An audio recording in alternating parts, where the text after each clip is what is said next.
आपण गवारीच्या शेंगाचा ठेचा कसा बनवायचा ते पाहूया. गवारीच्या शेंगा मी निवडून स्वच्छ धुवून घेतलेल्या आहेत.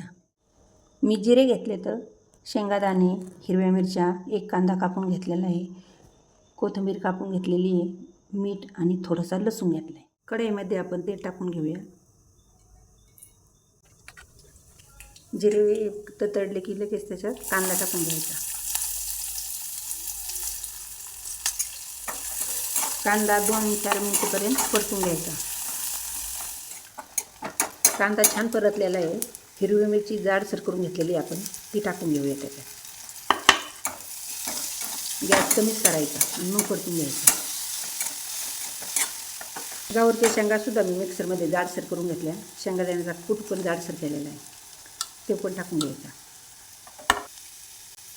मिरची आणि लसूण पण एकत्र जाडसर केलेलं आहे. 1 चमचा मी मीठ टाकलेलं आहे. तुम्ही तुमच्या चवीनुसार टाकू शकता.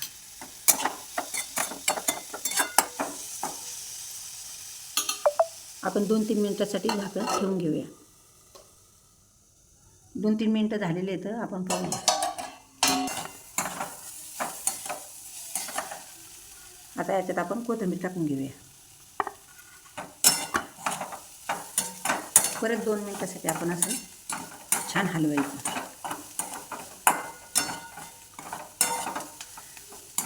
जी कोणी व्यक्ती गवारीच्या शेंगा खात नाही ना, अशी चटणी केली ना खूप चवीने खातात आणि वेगळा काहीतरी नवीन आयटम.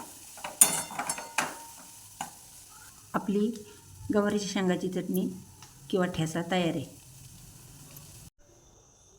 गवारीच्या शेंगाचा ठेचा तुम्ही नक्की करून पहा. तुम्हाला आवडल्यास भीमा किचन्सला लाईक आणि शेअर करायला विसरू नका.